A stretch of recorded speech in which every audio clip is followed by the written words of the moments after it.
So let's start with the basics. Nehemiah was a servant to the king, King Artaxerxes. Nehemiah was a Jew, but he was not living in Jerusalem.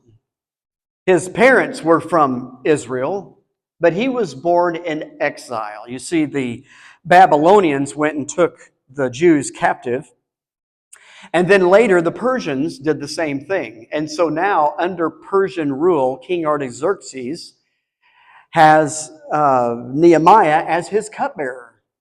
Nehemiah had never been to the Holy Land. He had only heard about it.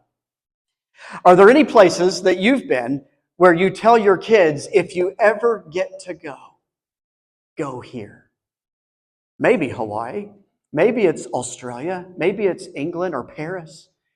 Someplace you've been and you say to your children, kids, if you ever get the chance to go. I can just imagine in my sanctified imagination that Nehemiah's parents would have maybe said something like that to him. Nehemiah, I know that you are of Jewish descent and you've never seen your homeland, but if you ever get a chance to go, don't miss out on it. And so Nehemiah, being humble, being a servant to the king, he was obviously a very trusted servant because the king made him his cupbearer. So before the king ate anything or drank anything, it went by way of the lips of Nehemiah to make sure it had not been poisoned. Pretty trustworthy position. Quite a servant. One day, Nehemiah had some friends that came to visit him from Jerusalem. And he said, how is my homeland? How is Pike County doing? How is Petersburg? How is Winslow? How is Evansville? Nehemiah had not seen it. He'd only heard great things about it. How beautiful it was. What a fortress it was. This mighty wall that stood around the city to protect it. His friends came to visit him and he said, how is Jerusalem? And as they began to share in chapter 1 of Nehemiah, oh, Nehemiah, it's terrible. The walls have been burnt, torn down. The gates are burnt. The city is basically rubbish. It's destroyed. Nehemiah's heart broke over the condition of the city. The same way that every pastor's heart should break over the condition of the church today. And church has become nothing more in Western culture, and I say this as a huge generalization, because I do not think this of you, but I do know that it is more common than not that church has become a country club. A religious process that makes us feel better about ourselves, and that we can go home at the end of Sunday and feel like, check that box, I feel better about myself now. Not any closer to Jesus, not any closer to heaven, and not any more in tune with His Word at all. But I've been to church, and every pastor, every church member, every Christian ought to have a broken heart over the condition of the church in our country today. Nehemiah had that broken heart over the condition of Israel. So when he went in to see the king, and he comes in and he's bringing his platter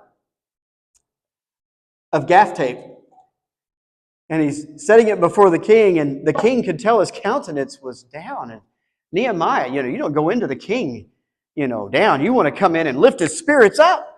Come in and make the king feel happy. If the king is down, let's lift the king up. This day, the king could tell Nehemiah was down. Why are you so downcast? Why are you so sad? And Nehemiah's reply was, why wouldn't I be sad? The homeland that I've heard about my whole life, I haven't even been able to get there to see it yet. The walls are destroyed. And he went through and shared the burden and the need. And as a result of doing that, he didn't ask anything of the king. But as a result of making his burden known and the need known, the king provided. What do you need? Next thing out of the king's mouth. Well, Nehemiah, what do you need?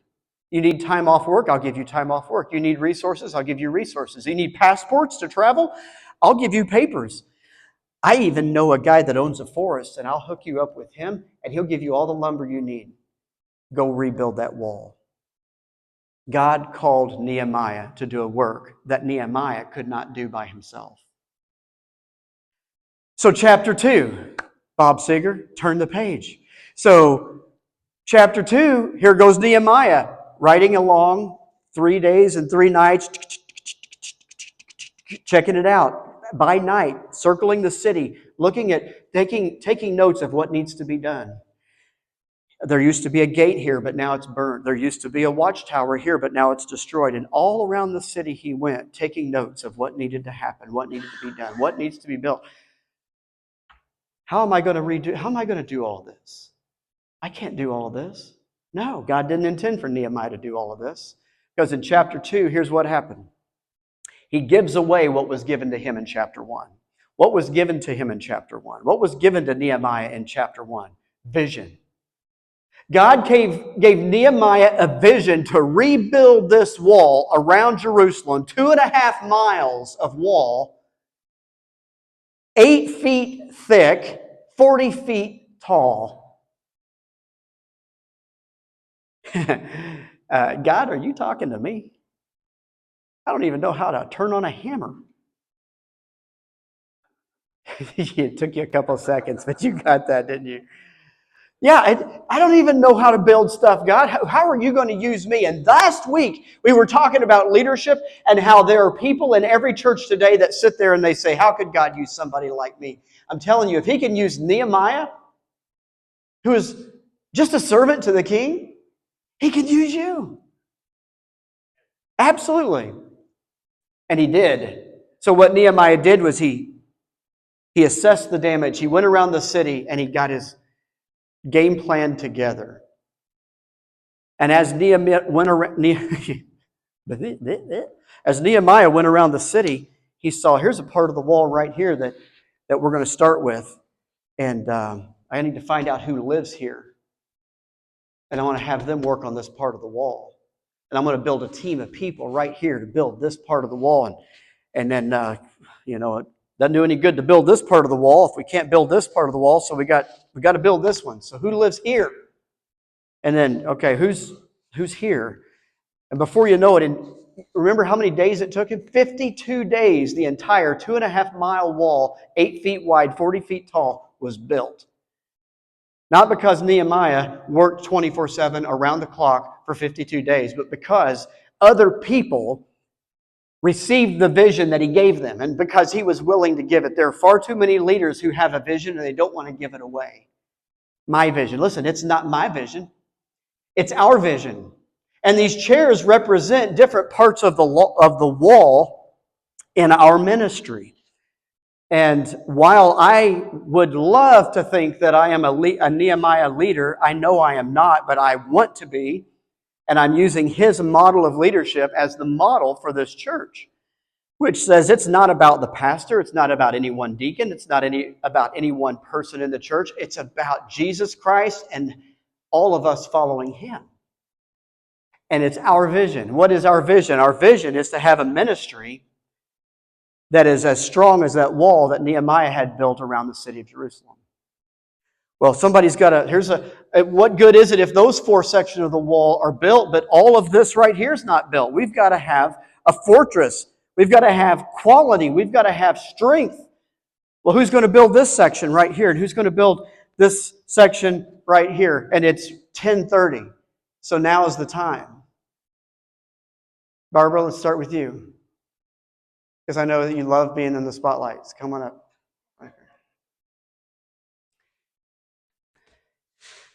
This is my cousin. She's like the sister. I was an only child. Barbara has been like, and I mean this, you're like the sister I never wanted. You same. Please be seated right here. Where's Chuck? Chuck, come up here. Chuck and Barbara Baumgart, they have been a part of building a section of the wall of Mosaic Church from the very beginning. And you guys have no idea how grateful I am, Christy and I are, to you guys. And before we're done, this stage is going to be full. These chairs are all going to be full. So I'm going to keep moving because I want to be sensitive to time, you know. But Chuck, he is our security guru. There are people in this church, you've heard me say it before, they are under his leadership. He is building the wall, the section of the wall of Mosaic Church that pertains to keeping you safe, keeping our children safe, keeping everybody accountable so that only the people who are authorized to be in certain places in this building are the only people who are there. That's Chuck.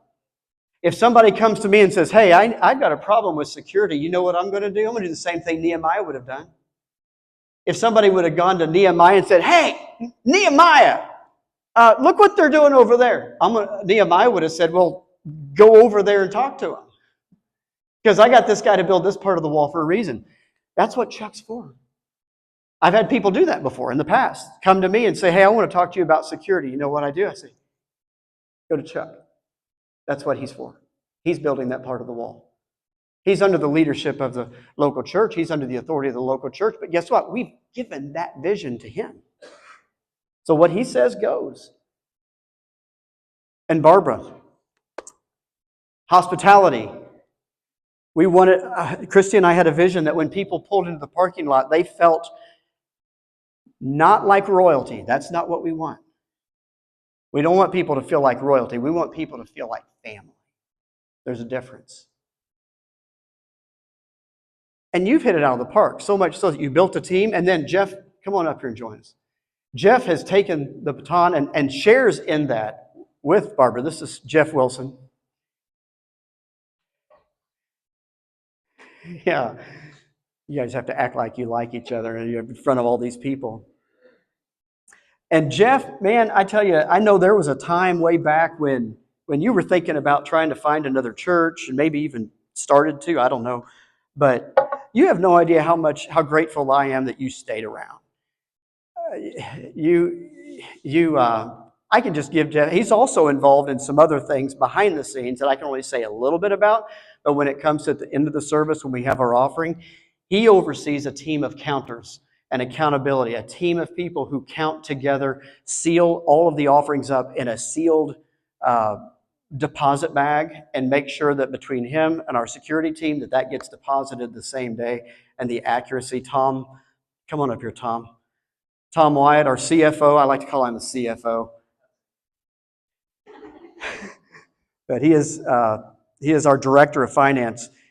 And you're going to be getting a mailing of our financial report for the first 6 months. And to see what he's put together, where it was, and all of the work that so many people did here in the previous organization, we are grateful for. But we knew that this type of ministry had a vision that was bigger than what it could handle, the way things were being done previously. So everything that people have done in the past, we're thankful for. But it was time for a bigger vision and a new vision, a Mosaic Church vision. And that's where it was like, okay, we need somebody who is just sitting on the beach every day doing nothing and needs somebody like Joe to come up and say, hey, can you build us a website? And hey, can you be our CFO? And can you do it? And he said yes to all of it. So Tom has been, he works with, not so much physically because he's in Florida and Jeff's here, but everything that Jeff puts together with his team of counters gets sent to Tom in Florida, goes into spreadsheet, and I mean, every nickel, you're doing a great job, just like Jeff, Chuck, and Barbara. And these guys are building a different part of the wall. What good is it if we've got all of our accounting down really good, but people are unfriendly when they walk through the door? Or what good is it if people are friendly when they come through the door, but they don't feel safe where they take their kids? You see, that's what Nehemiah was doing. And if we can take it and apply it to the local church, each section of the wall was just as important as the section before it. Every single section. So then we're talking about bringing kids in, bringing young people in. Tyler, come on down here. Shay, come on up here. I'm just trying to get people used to being on the stage. Did you say it's not going to happen? Not going to happen.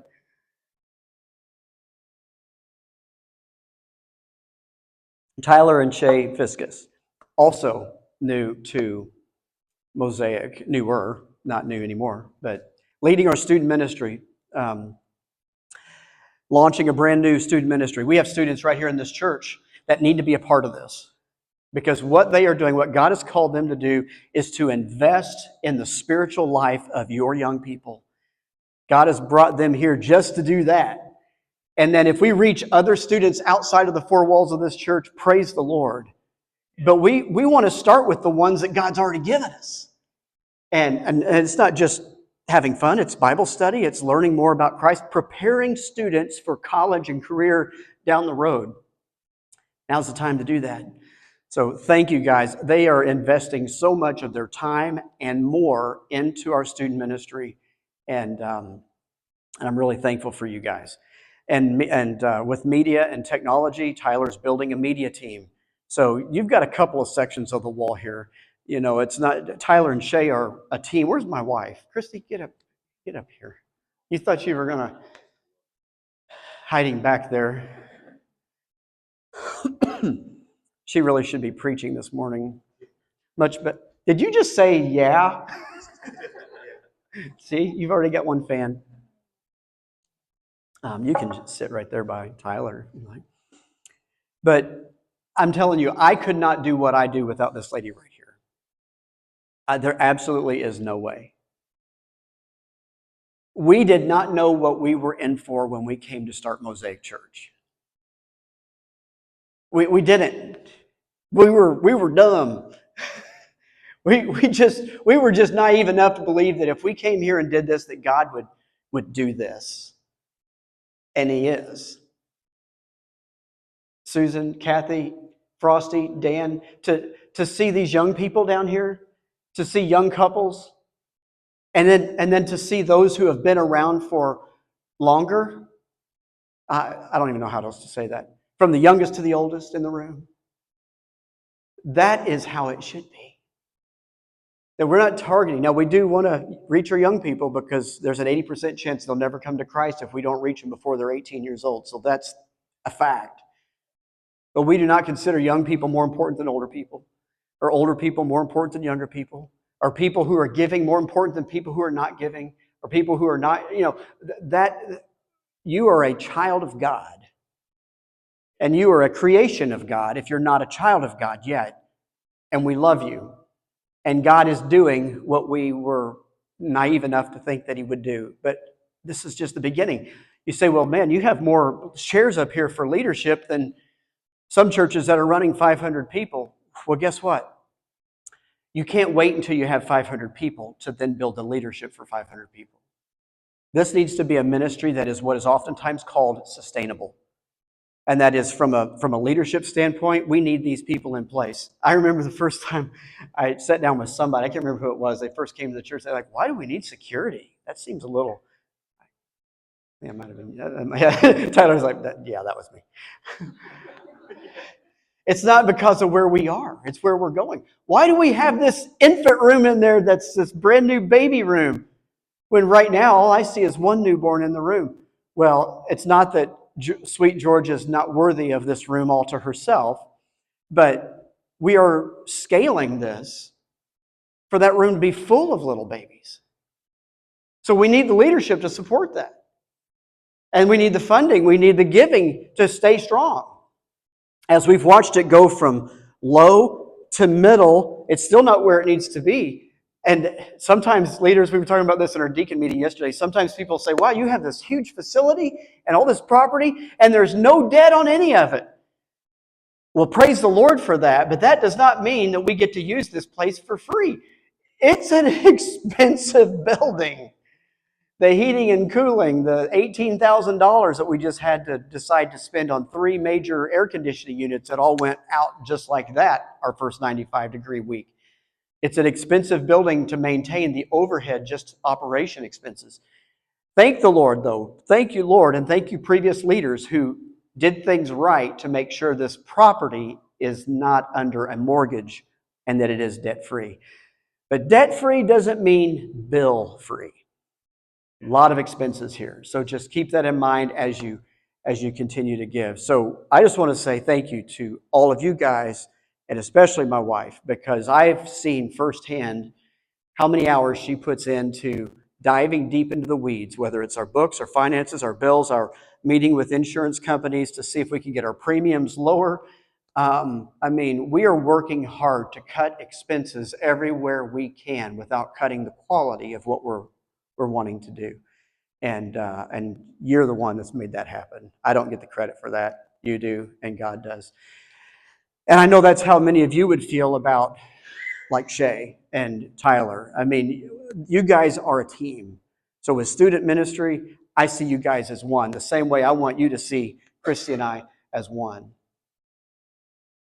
With media, Tyler's building a media team back there. Jeff's going to get baptized next Sunday. Praise the Lord for that. Noah as well, his son, outdoor baptism. He's already back there serving, learning. We're not going to throw anything crazy at you, Jeff. This is your first time to be flying solo back there. But thank you. Because what's happening is, see, Christy has a section of the wall. Tyler and Shay have a section of the wall. Tom has a section of the wall. Jeff has a section of the wall. Chuck, Barbara, everybody who is a leader is responsible for a section of the wall.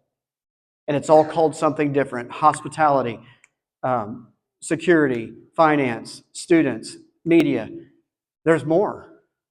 We have more chairs. Jim, where's Jim? Jim, come on down here. He's the one that liked my joke about turning on the hammer. You heard somebody laugh. That was Jim. I like you, Jim, because you laugh at my jokes. Sure, I like all them. Down here. No, you have to sit next to the wall. All right. All right. No, I really like all you. Jim and Nina have been here, I don't know how long, a long time in this building. And I want to give honor where honor is due. Before we ever came, there was a church here years ago called the Gospel Center, and it changed its name to the Petersburg Community Church. And that was the church that was here prior to Mosaic Church. And Jim was the interim pastor at that time, doing everything he knew to do to just hold things together. And if you hadn't, I just want to say thank you. I've told you that before, but many of you who are new do not know the role that Jim has played in the past. And the birth, what do you think of all this? It's got to be a blessing to you to look back and say, okay, so thank you. Because if you hadn't done what you did back then, we don't know if we would be able to see God doing what he's doing now. And so now, what part of the wall is Jim building? Lawn care. Not only do we want people to be friendly when they walk in the door and find this as a place where it feels like family, we want it to look good. And Jim is on top of that. And I've had people every now and nothing super critical or serious, but somebody would ask a question, hey, there's a section that maybe got forgotten. All I have to do is let him know, and he will either contact somebody on his team, or I know for a fact there are times when he's worked all day and then drove to the church, got on a mower, and took care of the problem because he saw it as his response. I think you even said those words. You said, that's I'm the ladder climber for that ministry. That's my responsibility. I want to take care of it. That's the attitude a leader has to have. That whole idea of Nehemiah didn't have that. The wall would not have been built if Nehemiah would have had the idea, well, God called me to have the vision, but that's not my problem. That Jake Leg team over there on the south end of Jerusalem trying to build that sector, that's their problem. No, Nehemiah was on it. And as they started building, he was continuing to go by and encourage everybody and keep them. What do you need? Barbara, what do you need? How can we make things better? Chuck, what do you need? Do you need radios? You need ways to communicate? How can we make things better? Jeff, what can we do? How can we make it better? That was what Nehemiah was doing. He didn't just send them off to get started and then forget about them. But at the same time, it wasn't all Nehemiah doing it by himself. And so then as you look at leadership, you've got these names in your community, in your Mosaic connection. Speaking of the nursery, Megan, we'd love to have you join us up here. And Dana, can you join her as well?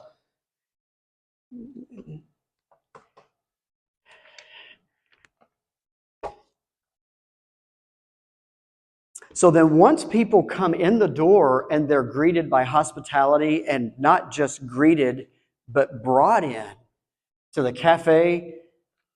That's where Dana comes in. Dana's got a wall to build, a section of the wall. And that is taking care of everything related to the gathering. And Dana can't build that section of the wall by herself. She needs people to say, hey, Dana, how can you help? How can I help you? How can you use me? And that's why we have a sign up back there. I think it's freshened up. So people who can help out with opening the cafe, well, what does that even mean? I don't know. Ask Dana. We need people to help with closing the cafe when the service is over. Well, what's involved in that? She's on top of it, not me. I don't even need to know as long as we have Dana. And I trust that she's on top of all of that. So then once they have their coffee, once you've had your little schnicky snack and you're ready to go back, drop off, guess where you're going to go? You're going to, if you have a little one like Georgia, you're going to go to the check-in desk, which is where you're going to see either Chuck or Barbara, one of our check-in guys or gals, and they're going to give you an authorization bracelet that gives you access back, and that's where our nursery comes into play, which is Megan, and Jamin is seated right back there. You guys have been so faithful from the time before we ever came in the nursery and helping out pretty much wherever needed. And you're still here. So thank you for still being here. And two, you guys went through a time way in the past where you weren't sure if this was the place, and God brought Mosaic Church here. He kept you here. He brought mom and dad here. And so many people are new here. But specifically, infants and toddlers, that's Megan's responsibility. I liken it to, this is your business. Nehemiah went to a certain part of the city and said, okay, you live here, you're going to work on this part of the wall. You live here, you're going to work on that part of the wall, which is kind of perfect that you've got an infant and you're over the infant. So you live here, so you're going to work on that part of the wall. Jim, you live here. Christy, you live here. Joe, you live here. Tyler, Shay, Tom, Jeff, Chuck, Barbara. This is where you are. This is the part you're going to build. And here's the other cool thing. Each one of them are involved in serving under somebody else. They have their own wall to build, but here's what's happening. As they're building their wall, as they're building their section of the wall, they're lending a hand over here to this person to help them. So that's why you got to get along with the rest of them, because they need you and you need them.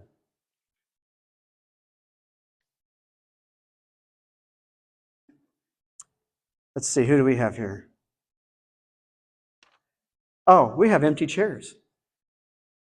We have sections of our wall at Mosaic that we can't build yet because we don't have leaders.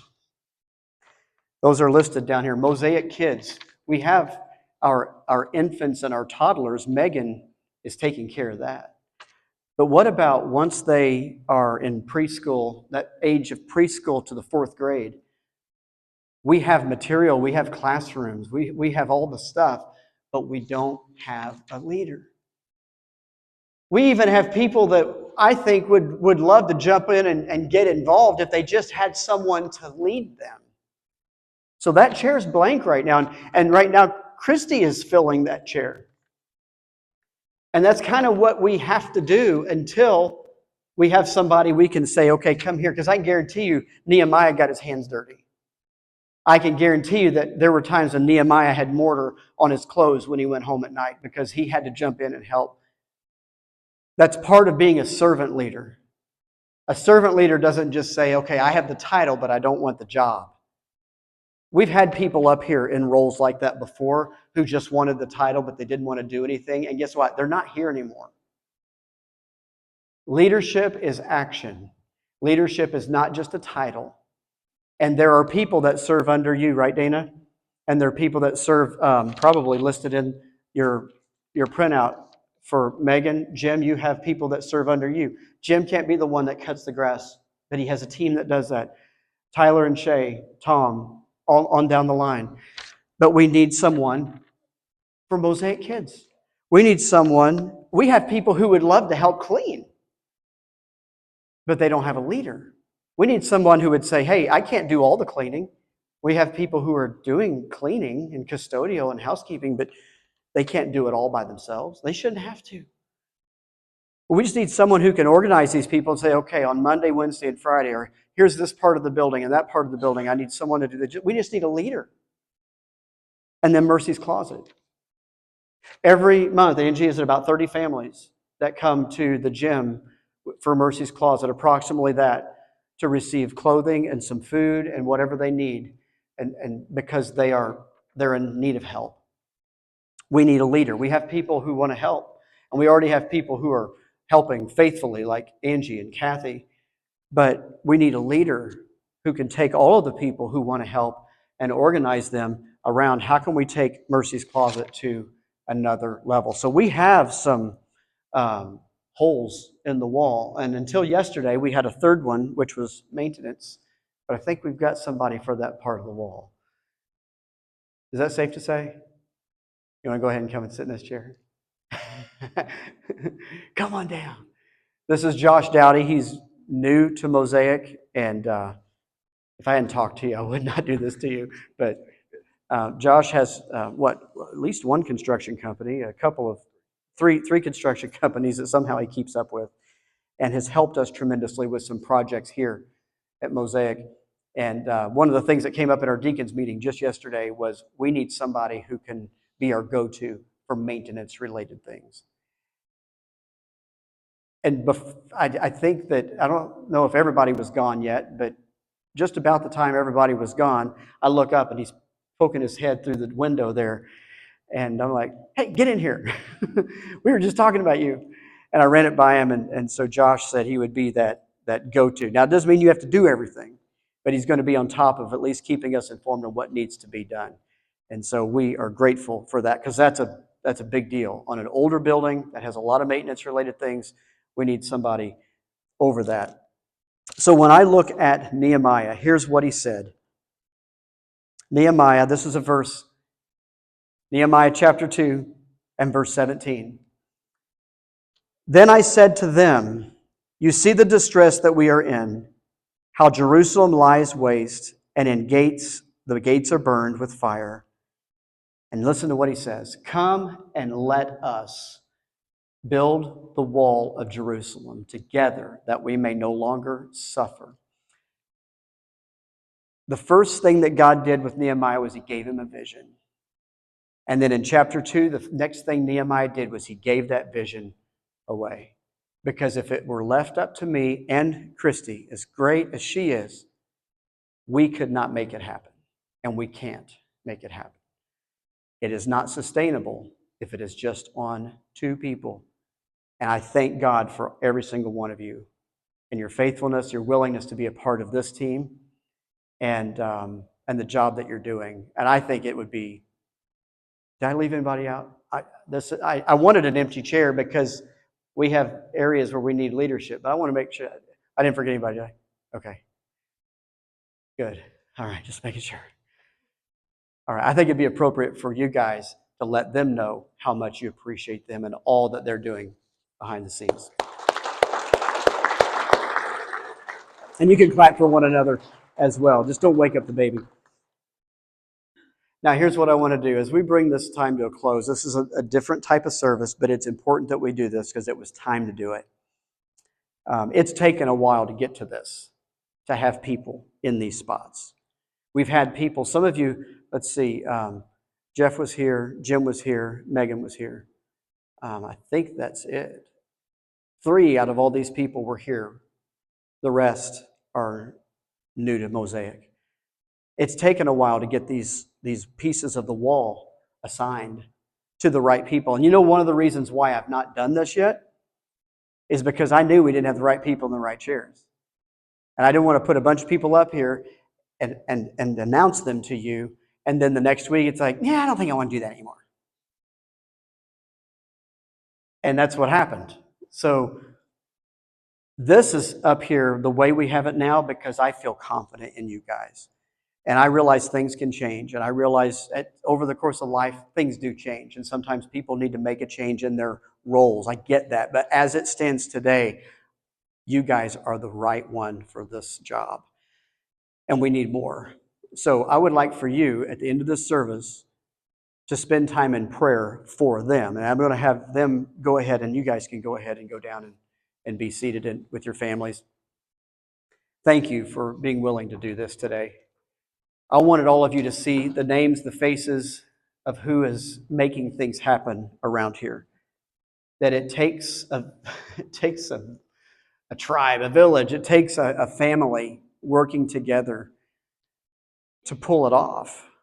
Larry was at our deacons meeting yesterday, and you know, Larry and Angie, I don't think you find two more dedicated, pure-hearted people than Larry and Angie Frederick. I mean, you guys are, what's that?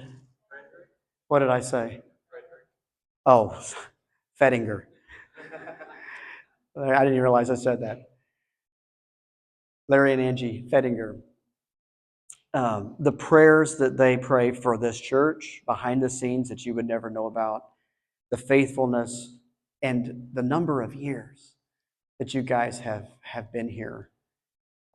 Thank you for accepting me, because there are a lot of times when people would look at Joe Esarey as that little snot-nosed kid that used to run around here and get in trouble with us.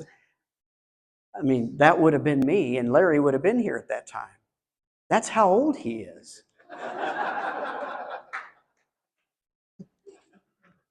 Now, Angie's not, but Larry is.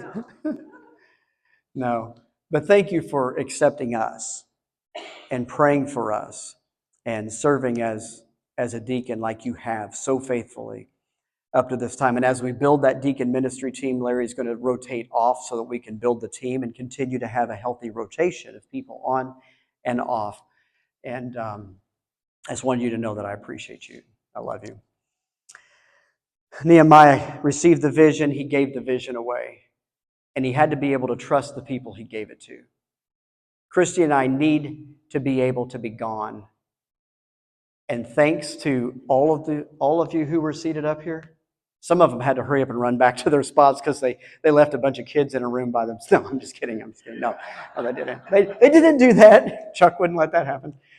But they did have to get back to where they were going. But Christy and I have to be able to be gone. We drive an hour and 40 minutes each way to be here and to try to hurry up and put in a week's worth of work from Thursday, sometimes Friday, through Sunday night, and then we head back. And she has her business in Medicare, and I have mine with woodworking, and I also am a sales consultant with a roofing company, and I don't know, there may be other things that we do too. I don't know, it feels like we've got a million things going on, but God has called us for such a time as this to do this. And if everything is hinging on Joe and Christy, then when Joe and Christy can't be here, then nothing happens. And I am thankful that we can be gone, and we have recently been gone, and thanks to the deacons, Tyler, Chuck, you guys, everything went like it's supposed to, even without us here, and that's the way it should be. That is the healthy church. Yeah. Nehemiah received the vision, and then he gave the vision away, and in 52 days, the wall was completed. Listen, I don't know what God wants to do with Mosaic Church. I just know He wants to do something bigger than what we've already seen. And that's what we have to be preparing for. That's what we have to be scaling our leadership for. That's what we have to get on board with. And if God cannot trust us with what we have, why would He give us more? If God cannot trust us with where He has brought us, why would He take us further if He can't even trust us with what we've done, what we've seen Him do so far? So we've got to get on board. We've got to support these ministries as a family. If we want to reach people on the outside, when they come here, they got to see that, hey, we love our ladder climbers. We call them ladder climbers because the ladder is the vision of each person. Their ministry is the ladder. But you who are serving in their areas, you're holding that ladder for them. Let's put that picture up. We have a flag out on our flagpoles. Carol, did you see it? We finally have a flag out on the flagpole. So, is Braden in here? He's not. All right. Well, this is Braden Hartley. Thank you to Braden Hartley, one of our young guys, one of our teenagers. He climbed a ladder that Jeremiah, his dad, put up. How tall is that flagpole? Over 35 feet flat. Look at that. Nuts. Sketchy, nuts, but he did it. He went up there, he ran the rope through it, and now this is what it looks like. It's been a long time since there's been a flag on that pole. Yes. So let Braden know we thank him, we love him, and thank you that you didn't let him fall, because that, sketchy. So we are all serving in different ways. And there are so many things people are doing behind the scenes that you don't even know. And there are things that sometimes I'm not even aware of. But that's how it has to be. That's what's going to take this church to the next level. If we want to be the kind of ministry that makes an impact, not just in people's lives, but in the lives of other ministries, that we can be an inspiration to other churches who are struggling. We don't compete with them. We want to inspire them. Let's be a part of the solution. Let's help one another. Let's collaborate with them. We've got to have our act together here. We can't give what we don't have. We can't take people where we've never been. So that's what we're doing. And I want to invite you to, first and foremost, commit yourself to praying for the individuals that you've seen. And the reason we put them in the bulletin is because we want you to see their name. Now you've seen their face. We would ask that you pray for them. The second thing is, if God has called you to be a part of Mosaic Church, He has not your service to the kingdom is not that warm spot that you're leaving on that chair right now. I said that with a smile. If God has called you to be a part of this church family, He's called you to serve in this church family. Doesn't mean you have to be a leader. It doesn't mean you have to be a ladder climber.